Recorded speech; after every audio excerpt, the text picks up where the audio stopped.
I always think of this sermon by John Wesley called "The Almost Christian." To me, he gives this description of this person who goes to church, he gives money, he cares for the poor.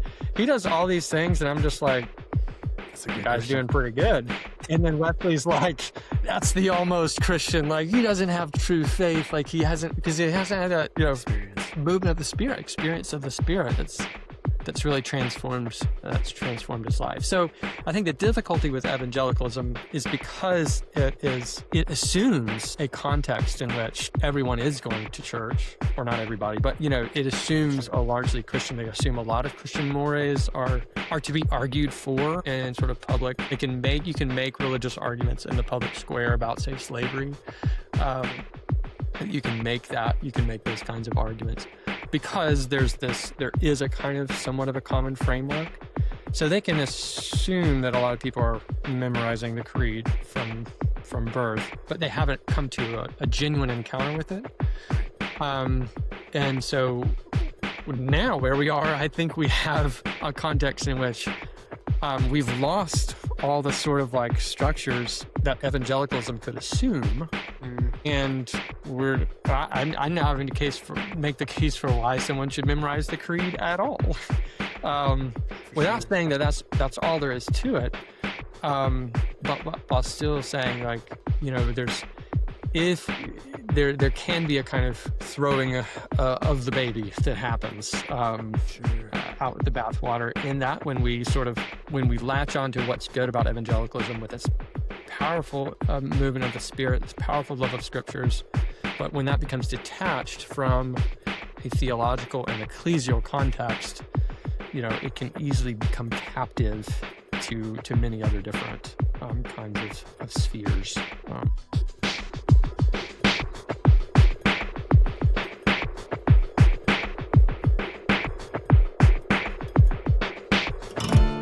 Ladies and gentlemen, boys and girls, podcast listeners of all ages and stages, welcome.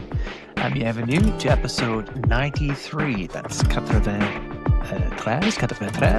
And in this conversation, we're going to have a chance to chat with Alex Fogelman, who wrote this book, Making Disciples, Catechesis, History, Theology, and Practice. And I got to tell you, this is the kind of conversation that I would have liked to have stretched out for much, much longer than I had the time allotted for it. For me, it was really, really eye-opening and instructive. And I just kind of wish I had Alex on speed dial. I hope that you'll find this conversation enlightening and interesting. If not, hey, what are you doing listening to it, right? There's so many other things on the internet. If you did enjoy it, though, found it interesting at all, it'd be so cool if you reached out and let me know, or even better, maybe shared it with somebody else or put it on the internet for others to hear.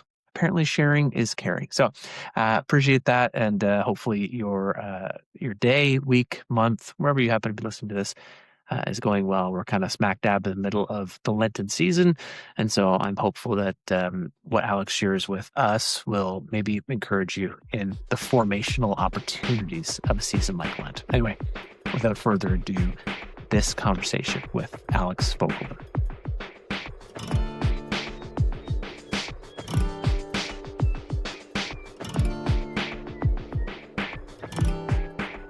Yeah. And when you were in Vancouver, were you at Regent? Yes. Yeah. Okay. So we were at Regent. We were there kind of 2012 to 16 or so, and just had an absolute blast there. We loved it there. It was It's a fun. great city. That's a great city. Beautiful. Yeah, it's a Yeah. beautiful city, and then love the school, and Yeah.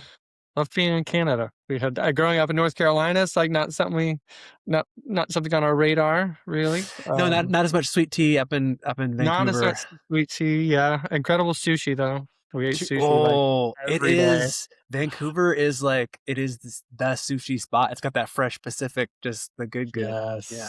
So good. That's true. So what's did you grow up Anglican? I did not. I grew up in the Methodist Church, actually. I Okay. saw you have some Wesleyan inclinations, at least. Yes. My heart has been strangely warmed. Yes. Yeah. Yeah. So I grew up Methodist, and then a non-denom church setting for a couple of years in there, and then kind of discovered the Anglican Church, which was more or less a kind of like parent to the Methodist faith that I grew up in. Is kind of how I came to see it. To discover that at Regent when I was in seminary, and so, but I've now been more part of that. I have a role within the Anglican Church in North America for catechesis. So I Yeah. do some. I've done increasingly over the last 3 or 4 years, done more work at the provincial level. Right. Which is, of course, what will lead to a book Yep. like this, right? With the book we have here Yeah. today. So So yeah, that's making very much come out disciples. of very much come out of it came out of Regent. I mean, J.I. Packer at Regent was a sort of like just champion of catechesis. He saw this as just a really pressing need for the Mhm. church today, and then picked that up at when I was at the church we were in Texas. Was like they were also this was like a big focal point for the church there. And so I really kind of saw it from both like this sort of senior statesman of the evangelical kind of Anglican world saying, this is what we need to do, guys. Like I'm like looking back at 90 plus years and like this is what I'm seeing. Right. And then to see it embodied in a little parish in Texas, I was like, oh, this is great. Like there's so much here. And then my doctoral research was on the development of catechesis in the early church. Mhm. And so that was what I worked on before this book. Yeah, so Um, I think at the academic tome there, which I presumed was, as you kind of intimated there, kind of foundational work for this very light, very readable, but also very densely packed with knowledge, making disciples, catechesis in history, theology, and practice. I mean, a forward by Hans Bersma, like that's a good swing. that It's a was good that's he was a professor at Regent when I was there.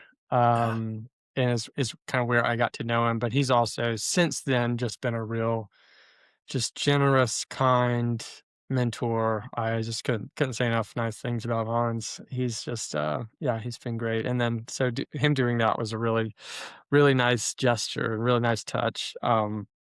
So that was really special for me. Yeah. very good. Now, so full disclosure, I have not read all of it, but I get a lot of books that come in, and I just think that sometimes Yeah. just by having books, it'll make me be smart. Um, Yeah. but every once in a while, I crack one open, and then this one here, within the first couple pages, I said, "Oh, this is one that I'm going to read."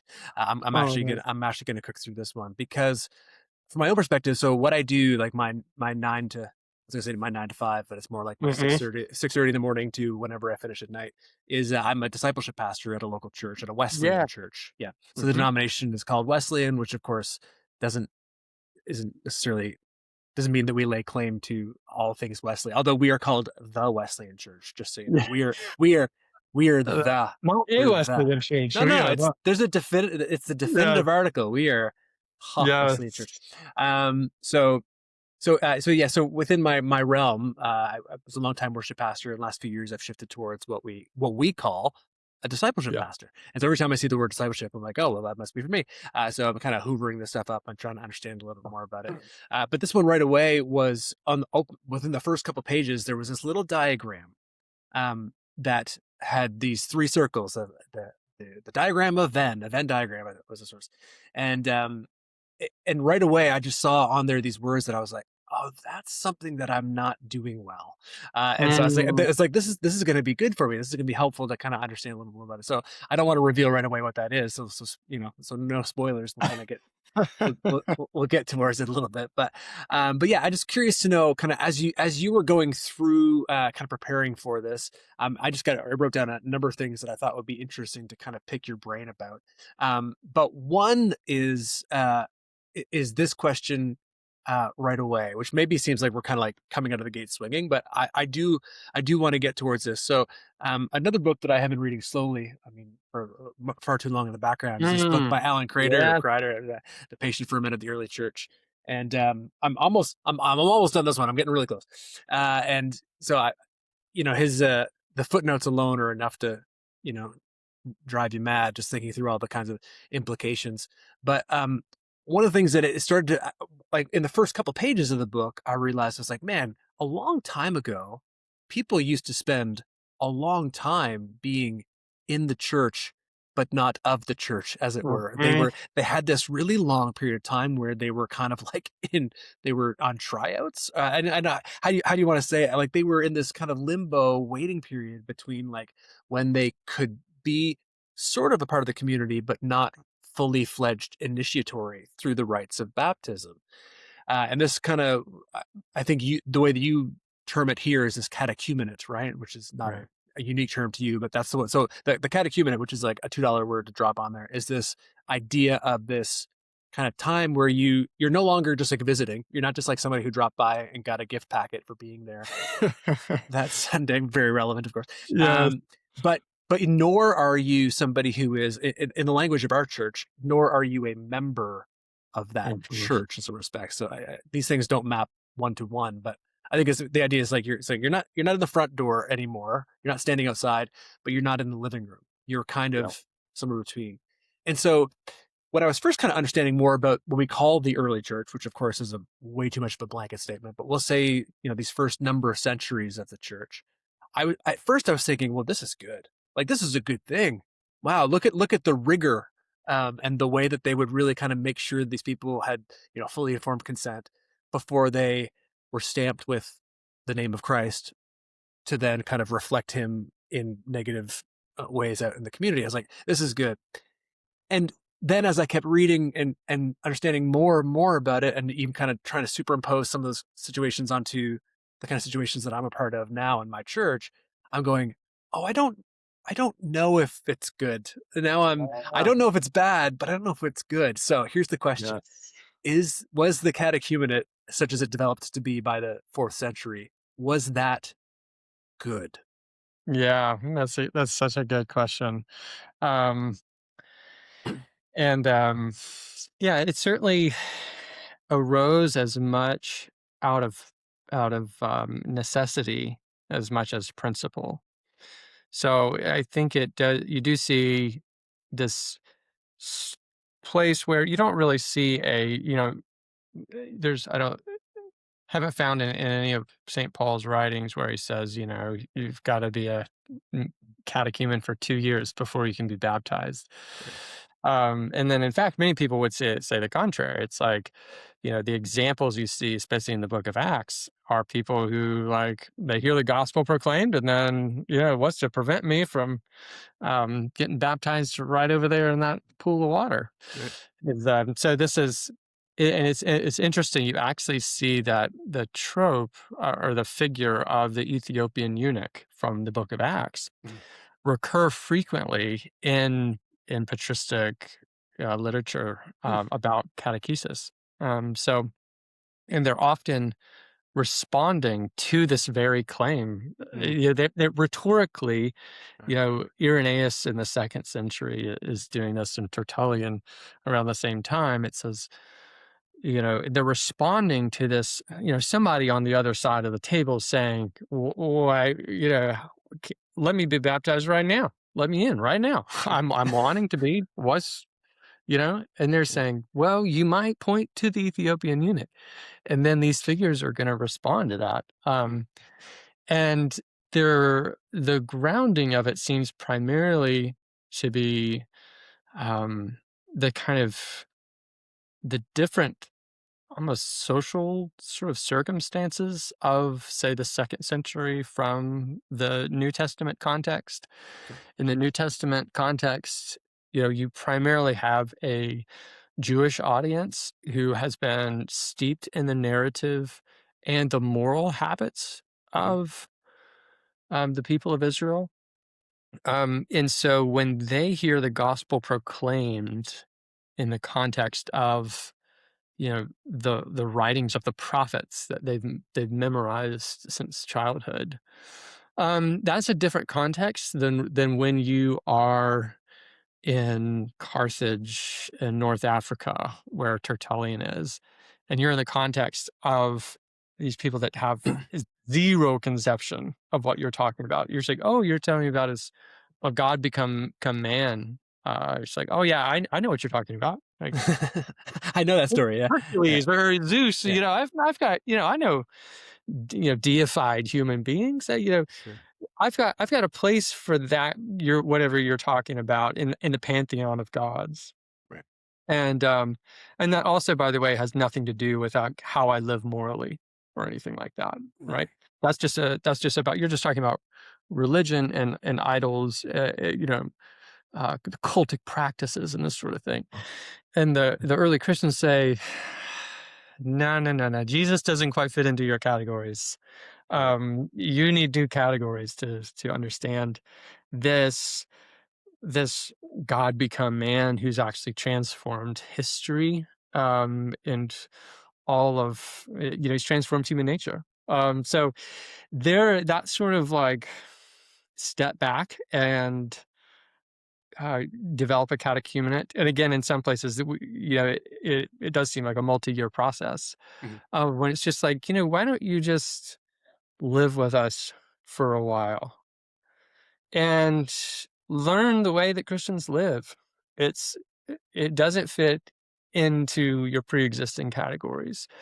Mm. And so I think whenever you have the proclamation of the gospel in a culture that doesn't have categories, that can readily make sense of the life transforming thing that Jesus Christ is, Mhm. then what the work of the catechumenate does is sort of open up the space and allow those categories to be created Mm. so that the proclamation of the gospel is true to what it is. So it's a way.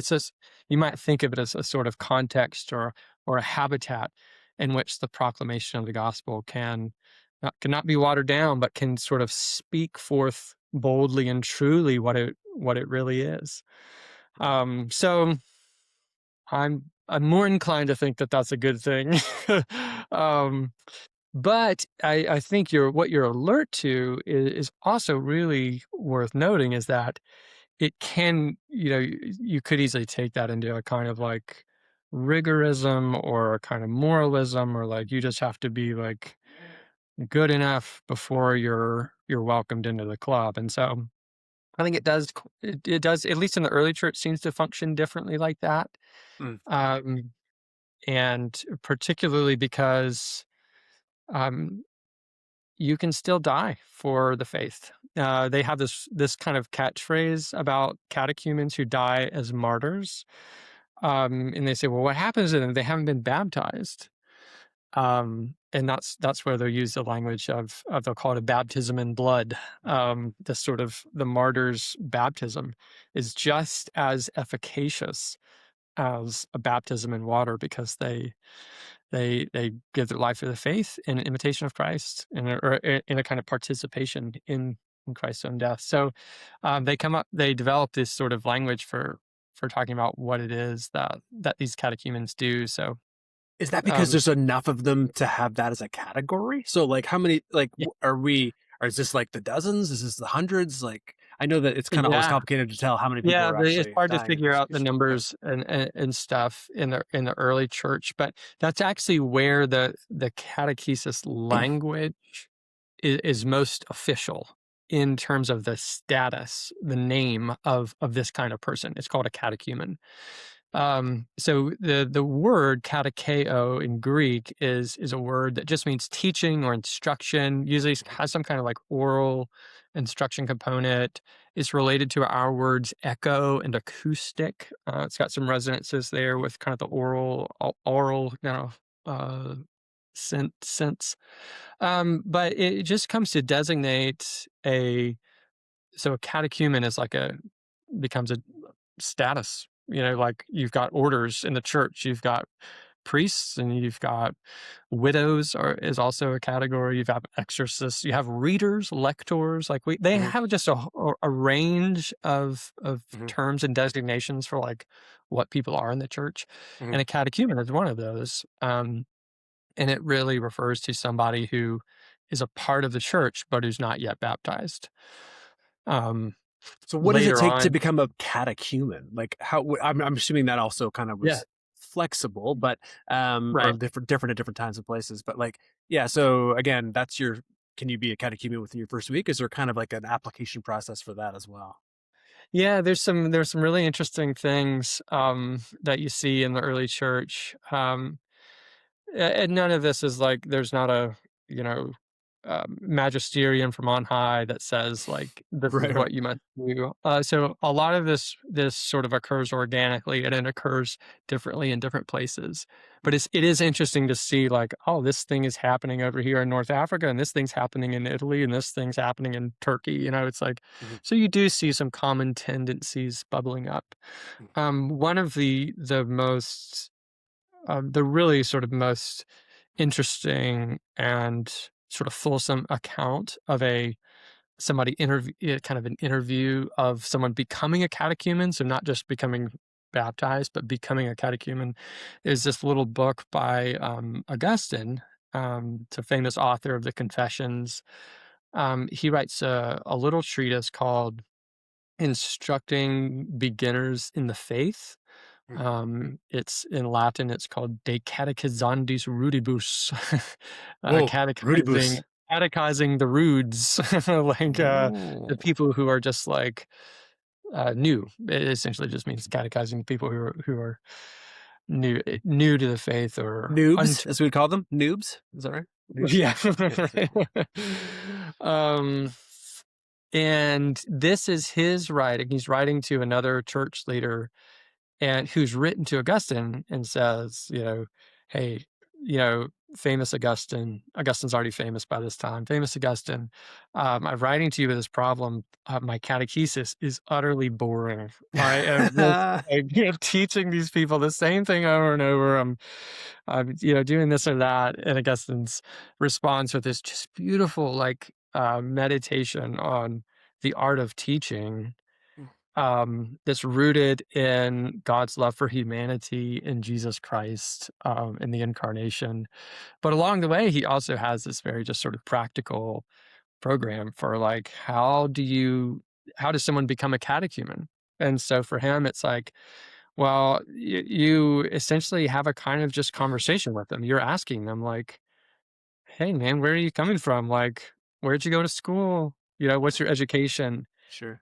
My favorite question is he asked him what books they've read about the church or about Christianity. So it's I'm like, gonna guess the answer is none. Like, how many what books books would be you been circulation? reading, Yeah. So he's wanting to know, like, are you, just what their perceptions are coming Okay. into the church. Like, Right. what do you think this is? You know?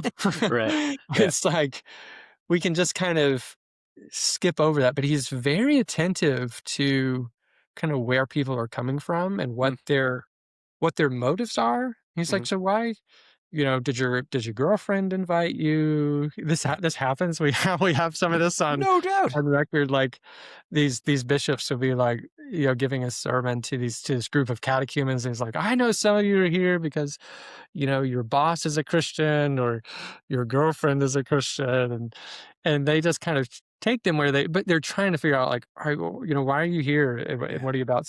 Yeah. So part of it is just like listening to people's stories and seeing where they're coming from and seeing like how they live. Like, what do you do? Are you, um, are you in the practice of idolatry? Is that part of your Sure. day job to Yeah. Are you a be like, silversmith? Are you a silversmith? Yeah. Yeah. yeah, Yeah. exactly. Yeah. It's because this becoming a Christian could interrupt your business and trade No as it doubt. does in the Book of Acts. Yeah. So they're asking this, but then they're also the main sort of teaching that they do here, or at least what you see in Augustine, is Mhm. giving them this um, just overview of the Scripture. So telling them the story of Scripture Right. in a way that's centered on God's love for humanity in Christ. So Augustine, part of what he's doing in this treatise is telling him how to tell the story Yeah. in a way that's not boring, Yeah. but Yeah. also in a way that like gives them that this is the story that you're a part of, Yeah. and this is the God who's called you out of the darkness and Mhm. into his body, the church. Um, and then so he's giving them this gospel narrative, Mhm. and then he's also calling them to whatever you came here for, like the ultimate hope of a Christian is to is the last day. It's the final end. It's not for the immediate goods, like it's not for this worldly goods, but Mm, it's for the ultimate good of being with God. Like that's why we're here. yeah. So Yeah. That's he's sort good, of especially if your yeah. boss is in the congregation and you're like, well, I know that if I come here, That's right. it's going to be, I'm more likely to get that bump, that salary bump, whatever. Yeah, Um, that yeah. I wasn't Setting those planning, expectations at no the doubt, no door. doubt. It's Yeah, I good. wasn't planning to ask this, but it occurs to me, man, it's the fourth century sitting across from this, brilliant person who's asking you what books you read or what texts you read. At what point in time, or maybe that's not a good way to frame it, does it ever become less likely for the church to be the place for orphans and widows and the uneducated? Like, Mm. does that happen? I don't think so. So I they think you customize the education, as it were, or the catechesis to yeah, the yeah. person? So what he does, yeah. So again, what Augustine does in this treatise, again, it's not the only treatise about like Sure. catechesis by any means, but it's the most sort of like in-depth account of especially somebody in the these kind of late fourth century Mhm. of sort of like here's how you talk to people.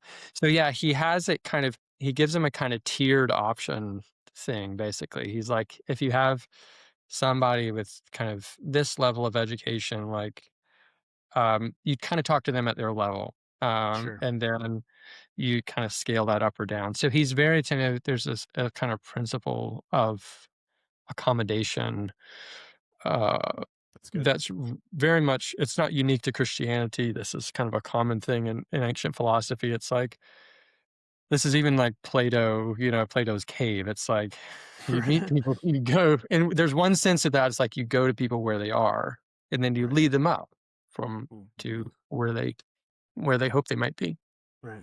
Um, so yeah, you see that I think probably in some of the more you do see more in the fourth century. Like there are more kind of elites that are coming to the church. There's also just like a lot more people coming to the church in the fourth century. So Sure. some of the things about like, oh, now this is Christianity becomes for the elite in the fourth century, I find to be kind of a little overblown. Okay. But I differ with some other people on that. It's I my mean, hot take in the world, yeah. Wow, that is A that is spicy. It is spicy. Yeah. contentious Yeah. issue in modern Christianity, I mean, yeah, it's fascinating. I love that idea of accommodation. Yeah, I mean that's very Jesus-y. I have a friend he just kind of says that like Jesus stoops to our level in some respects, right? So he's Yeah. always This is coming down exactly towards what us. Augustine says in this. Yeah. He says part of the reason he's writing to this guy that remember he thinks his teaching is boring. And he's like, Mhm. well, part of the reason you get bored, just like psychologically, is because like you're having all these like super high spiritual thoughts up here. And you're bored because you have to like preach the gospel and like do this kind of boring thing. And he's like, if you think that is a step down, think about the fullness of God becoming flesh. Like, think about Right. that kind of descent, you know, and how much, and the reason that God did that was because of love. He's like, Mm. love goes down. Like, that's what it Love. does. So it's a great, I just That's love great. it, just sort of as the pedagogy of divine love that Yeah, Augustine's trying to communicate here. that's good. Yeah, it doesn't get much better than that. That's good. That's great. Hey, Augustine. All right. Okay. So I kind of want to.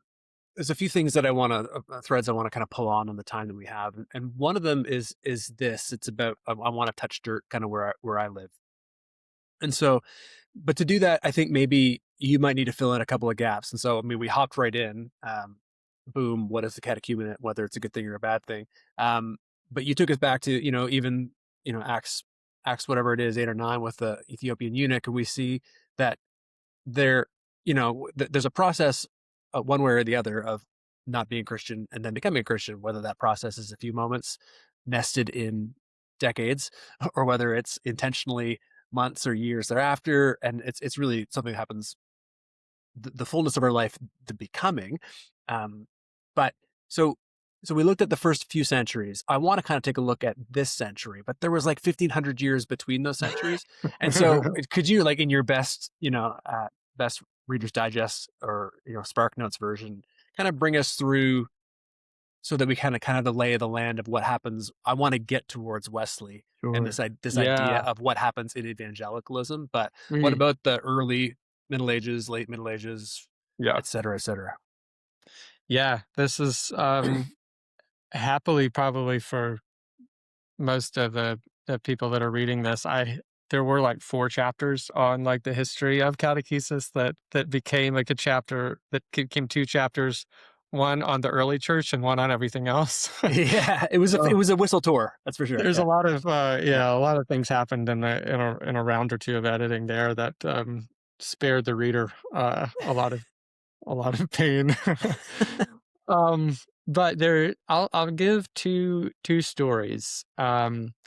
One is kind of the way that traditionally, like the history of catechesis has been described, especially in kind of more Protestant versions of the narrative.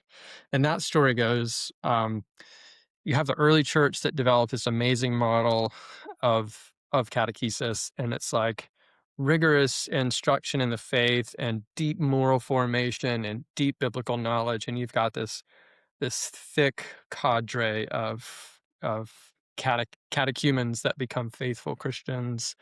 And then Constantine becomes the emperor, and it's suddenly the religion of the elite. And infant baptism, like once you have infant baptism, it's like, well, you can't really like catechize a newborn baby for 2 years so that they can make an adult profession of faith. So it's like you have this sort of narrative that's like, oh, the increase of infant baptism does away with the need for this thick catechesis. So you have a combination of Christendom and infant baptism that leads to the decline of catechesis in the Dark Ages.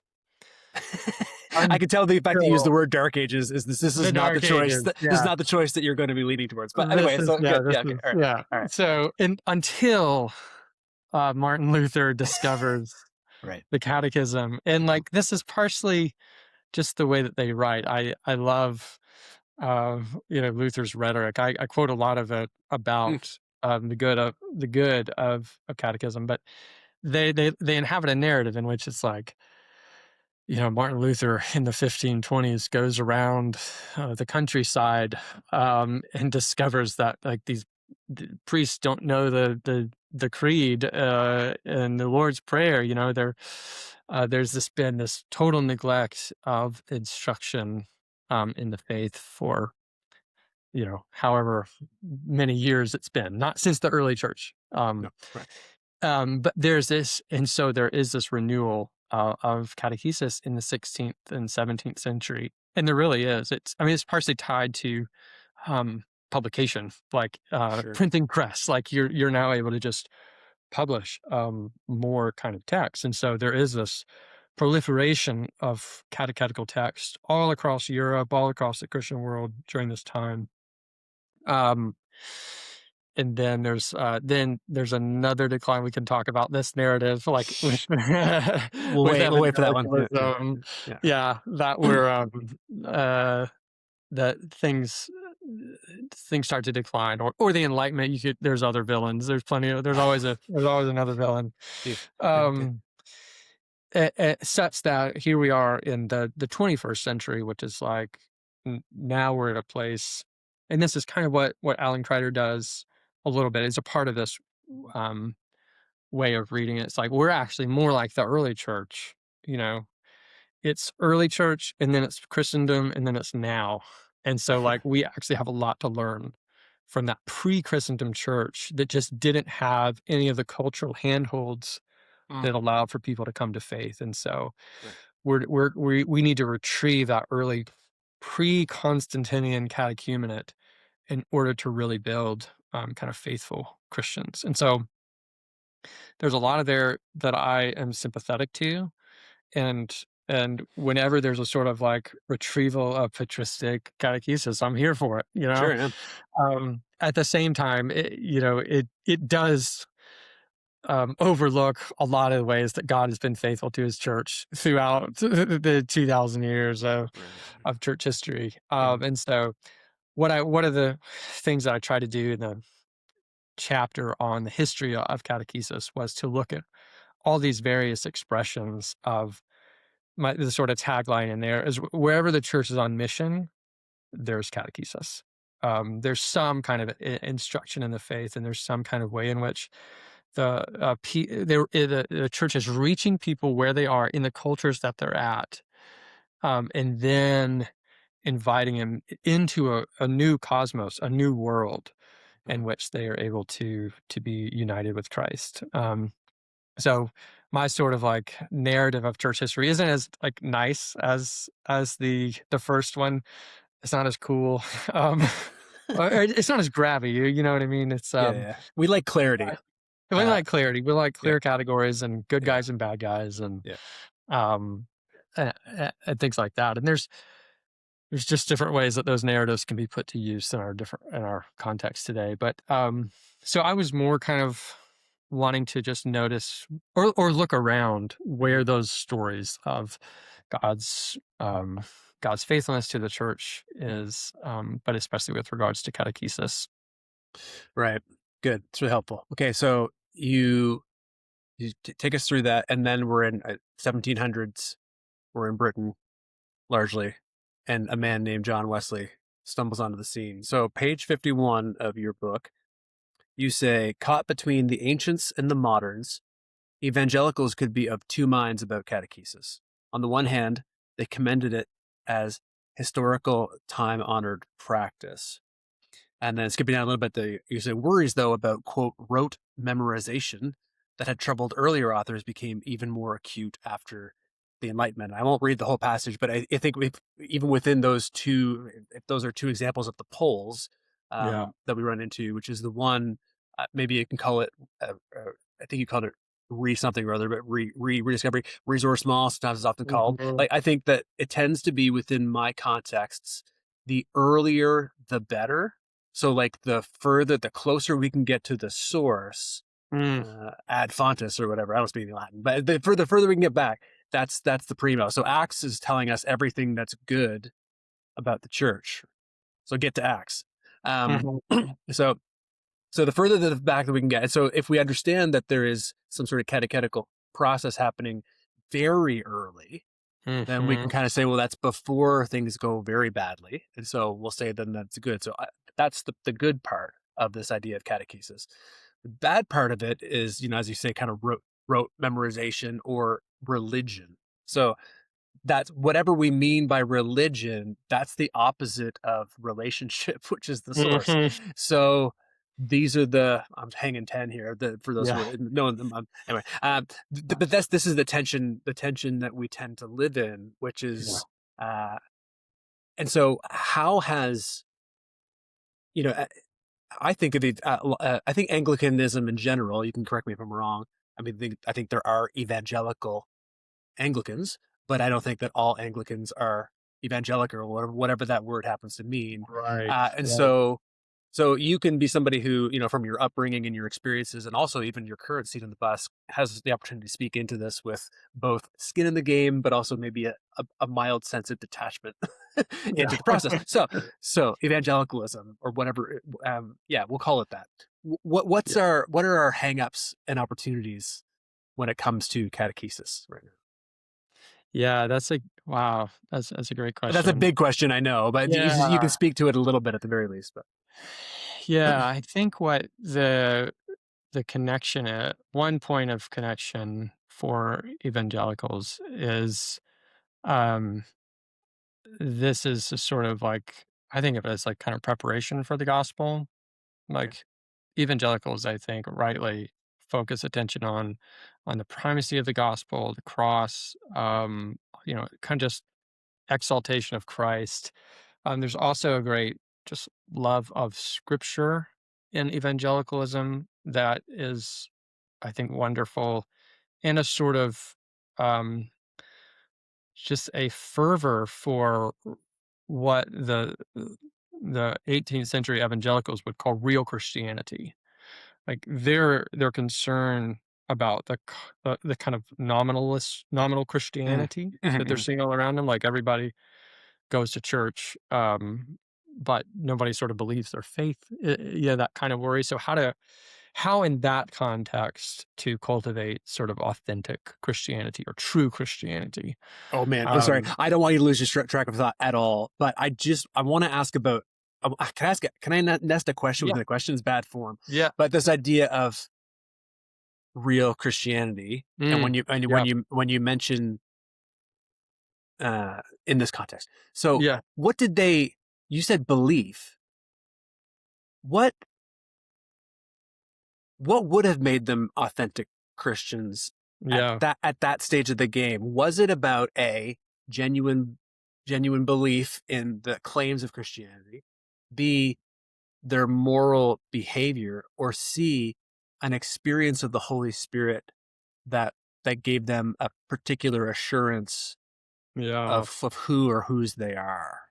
I think probably C is primary for a lot of them. If I'm thinking of like Jonathan Edwards, the Wesleys, that Wesley has or Edwards has that sort of marks, discerning the marks of the Spirit. Like, how do we know what's sort of authentic revival and what's sham? So I think for them, kind of um, empowerment of the Spirit, but that's going to transform their moral life, and I think transforms their notion of belief Mm, from the kind of rote memorization that they're worried about, the kind of just mouthing the words of the creed versus those words take on there's an assent to um, those words. So all three of those for sure, but my hunch is that there's a sort of primacy of order that the yeah. authentic real Christianity is empowered, quickened, they would say, Mm, by the Holy Spirit. But that does transform belief. I mean, you do have, and everything that I know about evangelicalism, I learned from my friend and former professor Bruce Hindmarsh at mm, Regent College. So I reference his book, "The Spirit of Early Evangelicalism," mm, and that's where that sort of like understanding of evangelicalism at the crossroads of the classical world and the modern world. Like they find themselves at this kind of X mm, between um, essentially what we would say the decline of the classical Christian world and the rise of modernity, essentially. So evangelicalism in the 18th century, it emerges right at that nexus. right. And so I get all that from him. Yeah, that's good. And That's encourage, good. it's a wonderful account of evangelicalism. I mean, there's Mm. lots of, especially you're hopefully a little bit immune from this in Canada, but Yeah, lots of, I use the word evangelical all the time, even though I I know like yeah. I lived in Canada from 2012 to 2016. Mhm. And then so I was coming back to the United States in 2016, and suddenly everybody's like, "What's an evangelical?" And I'm like, "It's great, it's awesome." Like, read Bruce Steinmark, Yeah. and Yeah. in the States, it's like it doesn't mean what you say anymore. Yeah, yeah. Um, It's a fun term. Okay, so, so I but cut you off midstream. So you're looking at then so then thank you yeah, very so much for what that. That was they're really thinking about, they're in a context, and I always think of this sermon by John Wesley called "The Almost Christian." mm, It's a to me he gives this description of this person who goes to church, he gives money, he cares for the poor, and he does all these things, and I'm just like, that's a the good guy's Christian. doing pretty good. And then Wesley's like, that's the almost Christian. Like he doesn't have true faith. Like he hasn't, because he hasn't had a That experience. movement of the Spirit, experience of the Yep. Spirit that's really transformed his life. So I think the Mm, difficulty with evangelicalism is because it assumes a context in which everyone is going to church, or not everybody, but it yeah, assumes sure. a largely Christian. They assume a lot of Christian mores are to be argued for in sort of public. You can make religious arguments in the public square about, say, slavery. Mhm, Um, you can make those kinds of arguments because there is a kind of somewhat of a common framework. So they can assume that a lot of people are memorizing the creed from birth, but they haven't come to a genuine encounter with it. Right. Um, and so now where we are, I think we have a context in which we've lost all the sort of like structures that evangelicalism could assume, Mm, and I'm now having to make the case for why someone should memorize the creed at all, um, for without sure. saying that that's all there is to it. But while still saying like there's if there can be a kind of throwing of the baby that happens Sure. out with the bathwater in that when we latch onto what's good about evangelicalism with its powerful movement of the spirit, this powerful love of scriptures, but when that becomes detached from a theological and ecclesial context, it can easily become captive to many other different kinds of spheres. So that's the kind of tension Yeah. that I think you see emerging here. Yeah. Is like, yes, memorize your catechism, Edwards would say, but don't just parrot it. He wants you to continue to memorize it, but to go further than that, for let that memorization be a site for encounter with the risen Lord. Hmm. So I would want to encourage that evangelical emphasis on deep encounter with God in the Spirit, but to do so within um, the context of a liturgical worshiping community rather than apart from it. Yes. So I hear you saying that the kind of originators of these movements were they had a lot of stuff that they shared in common with the broader Christian culture around them, Christian in the maybe nominal sense, but nonetheless decidedly and rather thickly nominal. So, in other words, Hmm. like they had probably been baptized. Hmm. Yeah, They probably attend church quite regularly. yeah. They probably knew who David was as well as who Goliath was. They could tell you the story. So, like all this stuff. And so their emphasis was upon the heart Hmm. without feeling at the time that emphasizing upon the heart would have actually denigrated their capacity to have kind of their head and their hands involved in this process. So Yeah. so no need to keep like so if you read through the highlights of their teachings and or the remnants of their emphases, if you don't see the things about learning or even the things about doing as much, it's not because they would have thought them unimportant.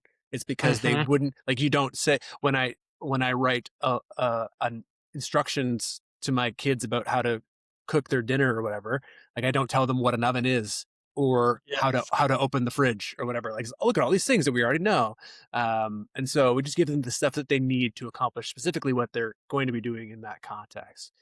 But then the scaffolding, to mix metaphors all over the place, evaporates or breaks down over time just through neglect or misuse or whatever. And now here we are with the heart of certain kind of revivalistic uh, tendencies, and we keep that main thing the main thing, but Hmm. but we're not necessarily, uh, yeah. The other things are kind of not necessarily they're muscles that are not getting metaphors all over the place. Those are muscles that are they're atrophied beyond recognition. We don't even know that they're there anymore in some Yeah, respects. you've got the recipe, but and you've got you maybe have some ingredients, but you don't have an oven anymore. It's And so gone. you're trying to cook something is not, you're like, just cook. Now you put it in the oven. You're like, I lost I the don't know oven. what the microwave. No, it's not going to work. Yeah. Um, Okay, so that's perfect. So this is where I intimated in the beginning of the conversation that I was like, I looked at this little graph and actually showed it to my coworker the other day, Mm, kind of at a conversation we're having, as we're looking at cross generational discipleship and how to help people, whether they're 7 years old, 17 years old, or mm, 87 years yeah. old, or whatever. It's like, hey, what's going to look like?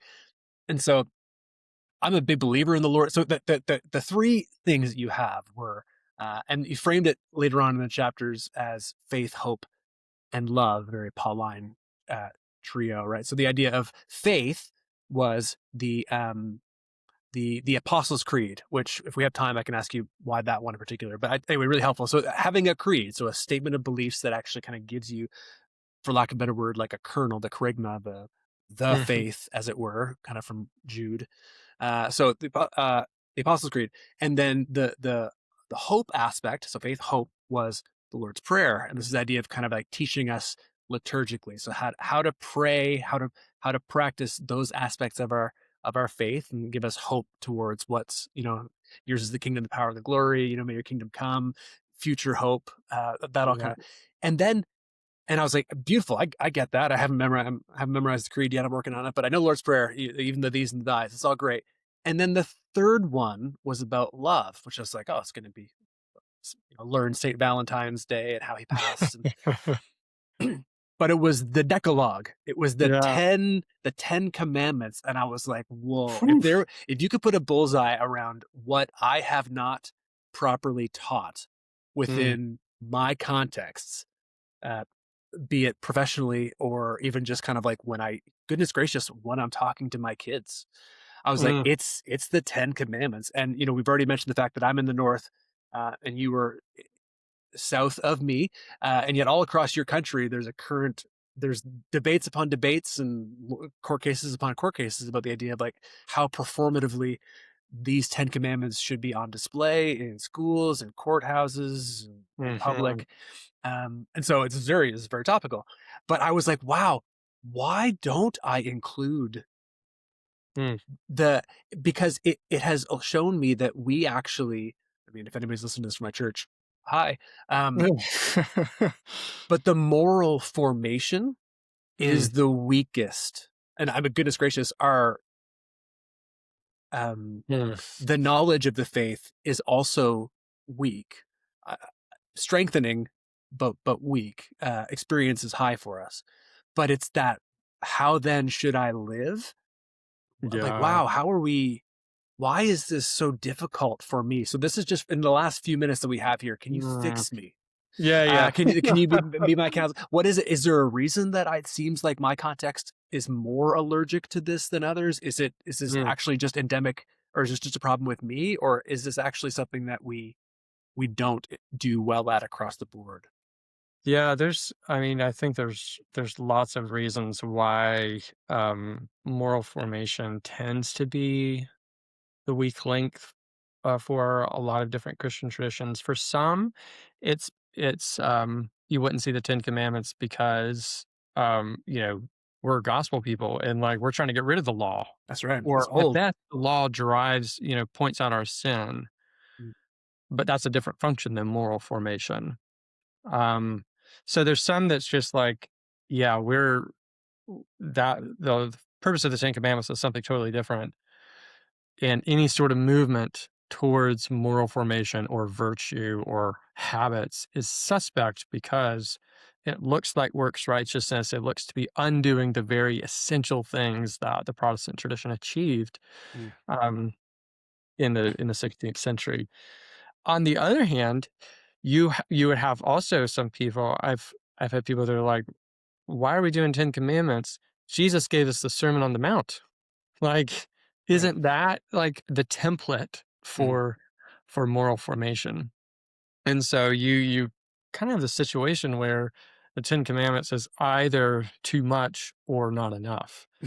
Um, and I think there's something, and my sort of, um, I guess my pitch for that would be that it does serve as a not the end, but the beginning of moral formation. So it provides a kind of grammar of And moral formation in the way that all of catechesis provides us kind of grammar that allows you to live and to speak out the faith, so to speak.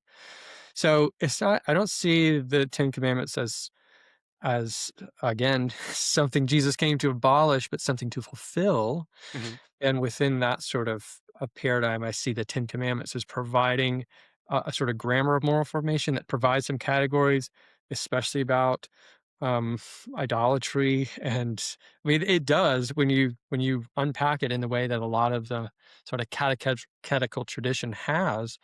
The Ten Commandments does serve as an incredibly profound, Christ-filled guide towards moral formation. Um, and and so I sort of commend it for those reasons. It's also much more memorizable than the Sermon on the Mount. It's true. Less words for sure. If I'm just saying the very obvious thing. Sure. So in the sense that what catechesis is doing is not saying everything, but it's providing you this entry point that can provide some categories and some frameworks that you can build on for a lifetime. Mm. You can do a lot worse than the Ten Commandments. So I commend it not as the sort of like be all end all of moral formation, but as the, I think, just bedrock foundation of sort of Christian moral formation. The other just, I mean, more practical challenge of moral formation is just that it's hard. It's the hardest in some ways things to change, to Mm. see sort of tangible change in people's lives. It can be easier to track the sort of like, oh, do you believe this about the gospel? Yes, I do. And then do you, um, are you able to honor your mother and father? Well, every once in a while.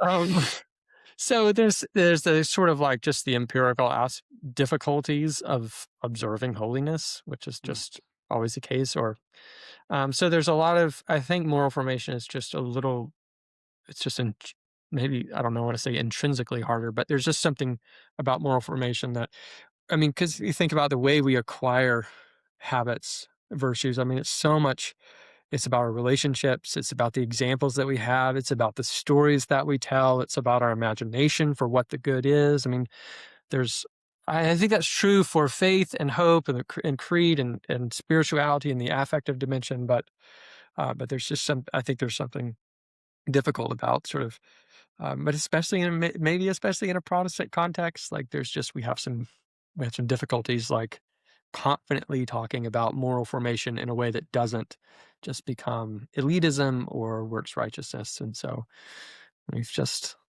got those things to work with, and that's where we are. Elitism or works righteousness. Yeah. I mean, if you have a moment to say, like, do you have examples of churches that are, I mean, not in the first century, but like in the 21st century, that are doing this kind of teaching right? Yeah. Yeah. Yeah, they're out there. I assure you, there are dozens of them. No, I think It's okay. You can mention them offline if you don't want to name anybody. Yeah. But yeah. But I'm just even trying to picture, like, how do I say? I mean, I mean, don't kill. Hey, we have outsourced so much of it to the civil realm. Yeah. That it's like, well, if it's illegal. Anyway, it'd be a wild rabbit hole to go down to. But I really, if it's illegal, then it's bad, and if it's legal, then it must be good, right? And maybe that is a weird kind of like a ghost in the machine from Christendom, where we go, yeah. And so then when things become legal, if we have outsourced that moral formation, to the courts, then we all of a sudden we have to go, oh, but not that though. Yeah. And goes, actually, this is not a two-way relationship. This is a one-way. This is well, and so if culture resonates with the Spirit, praise God. Yeah.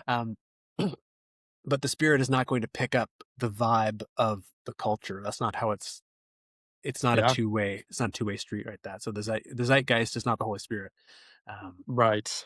Yeah. So yeah, and anyway, I think this is a place, as an opportunity for Christians in the work of catechesis. What catechesis can do is provide a kind of space where people can ask these questions, first of all, but also just develop that sort of those categories for thinking about, well, what is the good? How do we live into the good? Like, how might we think about the differences between civil law versus divine law or eternal law, or, in these sorts of things, so that we have these categories that we can work with, in which we can help Christians just make sense of their life in the world, the life in which they find themselves, so that they're not constantly at the whim of, whatever the latest sort of news thing is, or whatever the scandal of the day is. Catechesis, I think, does this work of stepping down one layer and looking at some of the foundational issues, providing a language of foundations, basic categories in which people can make sense of the gospel, but also to live into the gospel as the body of Christ. Mm, that's good. And if you're listening to this and you're just like, I mean, first of all, I'm a layperson and I have no desire to be, any more hoops to jump through than I need to. Or maybe you're like, no, I want that. Like I think one of the reasons that people in my world would be reticent to think about this kind of stuff is it's like, well, we got to make Yeah. it easier. You know what I mean? Like we want fish to jump in the boat. We don't want them to Yeah. hit the sides and then bounce off. Like we're not about making it harder to fish. But we'll close this conversation with a quote that you have from page 30, which says, despite a relatively high bar for entry, the young church grew rapidly. And that would definitely resonate with Mhm. Alan Kreider's work and the work of other people. I mean, there's always different ways that you can kind of tell the story. But the truth is that it seems like making it harder to join the community didn't actually slow or stall the growth of the church, but actually in terms of like ratio, Yeah. it was pretty much up and to the right for a pretty long time. And so there's competing stories for why it ever would have fallen off. But the truth is that it turns out that making giving people a high calling Mm. is actually not going to stop them from. It might weed out people who didn't actually want it in the first place, which actually turns out was probably part of the point. Yeah. Yeah. Yeah. Yeah. Yeah. Good stuff, man. It's a great read. So again, by Alex Fogelman. This is Making Disciples: Catechesis and History, Theology and Practice. And if you're like, but this book isn't long enough, who published your was it Baylor that published your big one? Cambridge University Cambridge Press, University Press. a book called Knowledge, Faith, and Early Christian Initiation. Yeah, that's It's all thicker. about and it's really just about the early church. That's right. That's good. Cool. And so I didn't get a chance to talk to you about Robert E. Weber and what you're doing there with kind of I'm guessing some kind of ancient future worship stuff at that. So that's cool. We'll try to track with you online, and we'll drop some links to whatever you happen to be doing in the show notes as well. So, Alex, thank you so much for your time and for your wisdom. It was really, really appreciated. Thank you, Mark. This was so much fun.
Sometimes you're further